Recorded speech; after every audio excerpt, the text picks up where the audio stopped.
Power, electric power to Ghana was an immense economic benefit to the country, was a sine qua non of economic development in the country.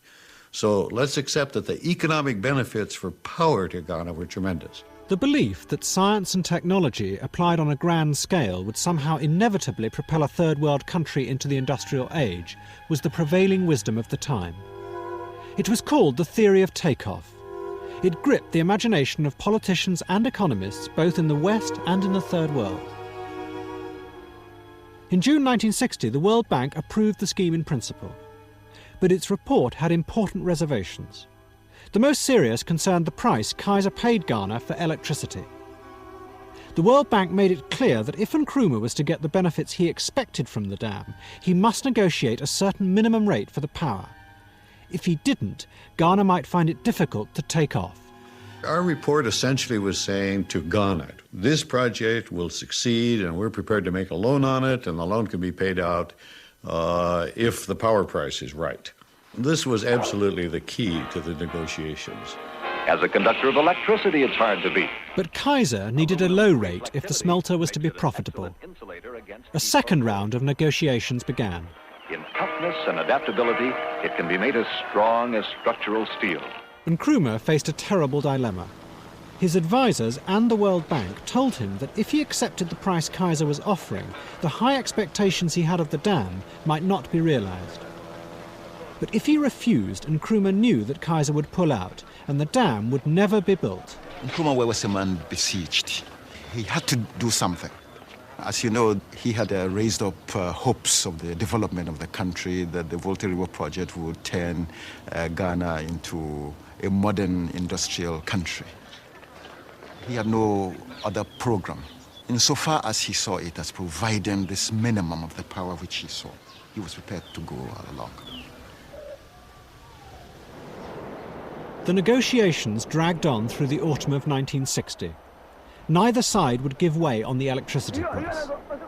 Finally, one hot afternoon in December, Edgar Kaiser decided to confront Nkrumah and force the issue. Kaiser asked for the meeting to be adjourned and went straight to Nkrumah and explained that perhaps his shareholders would not go along with the project if we asked for a higher power rate than Kaiser was asking for. A message came back after lunch, direct from Nkrumah, that we're to go ahead and accept the rate. He wanted the project at all costs. Kwame Nkrumah and Edgar Kaiser on the 22nd of January 1962 signed the master agreement, which enfolded every provision that was necessary between Edgar Kaiser's company and the Ghana government. When they had signed it, they stood up and clasped each other in a very, very genuine embrace. I was there together with a large number of other distinguished guests, and I don't think any of us will ever forget it. The following day, we all went to Akosombo, and Nkrumah let off a vast charge, and the scheme started.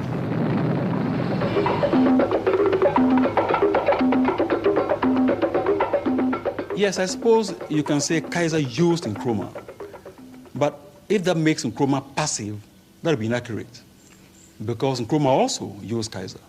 The question is, whose end of the bargain came out better? Nkrumah would seem to have been going into an area with so many unknowns. One can say that while he was pursuing power slipped through his fingers. But even as Nkrumah and Edgar Kaiser celebrated, other forces were becoming involved in the scheme. The dam was now a hostage in the vicious confrontations of the Cold War.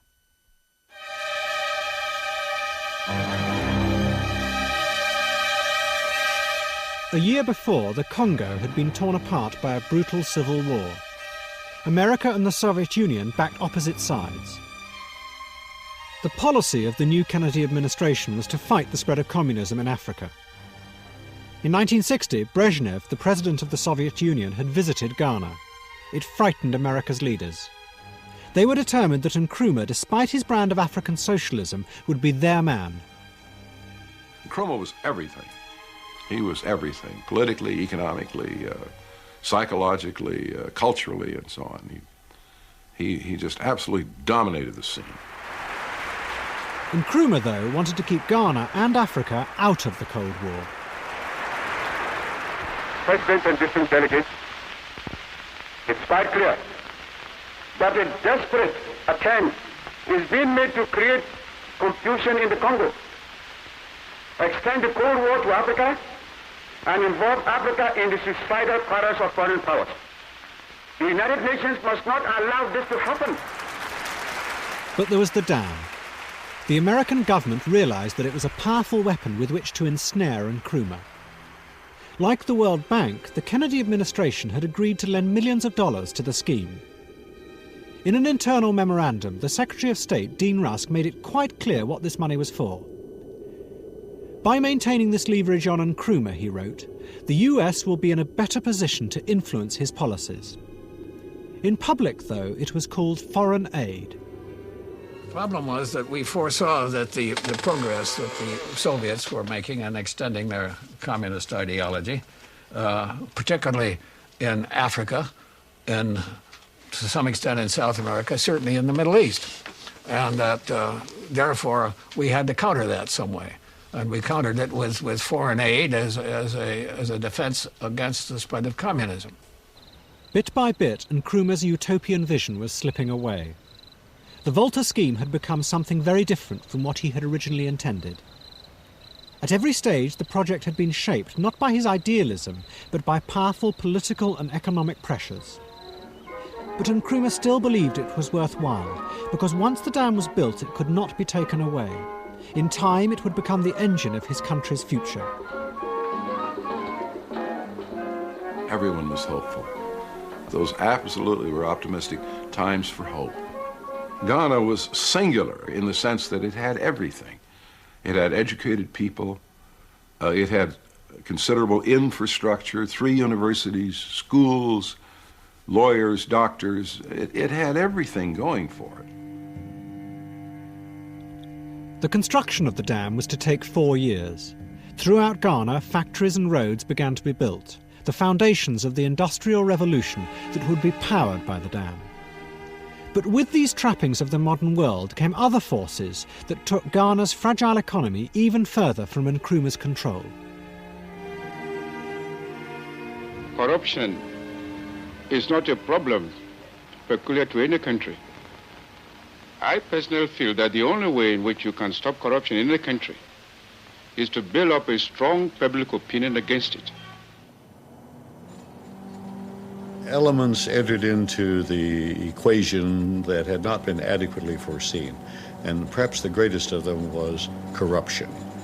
Corruption of government and of government people, and corruption, I call it corruption, on the part of foreign suppliers who tried to sell Ghana, in fact did sell Ghana, on investment in substantial industrial enterprises which were not properly designed for the country and did not, in fact, achieve success. In the early 60s, Ghana became a mecca for European industrialists eager to win large contracts from Nkrumah's government. They began to discover that the easiest way was to offer officials from Nkrumah's party a bribe. This soon became the accepted way of doing business in Accra. What resulted was a rush to sell Ghana anything, no matter how inappropriate for an emerging African nation. Vast sums of Ghana's precious foreign currency were spent on these projects. Then, in 1964, Nkrumah's industrial experiment received another body blow. The world price of cocoa, which had been falling for 4 years, finally crashed. It was Ghana's main source of foreign exchange. The millions of pounds needed to pay for the new factories began to dry up. Ghana, once one of the richest countries in Africa, began to slide into debt. Show me the river, take me across, and wash all my troubles away. Nkrumah was an increasingly isolated figure on the world stage. What had once been seen as visionary ideas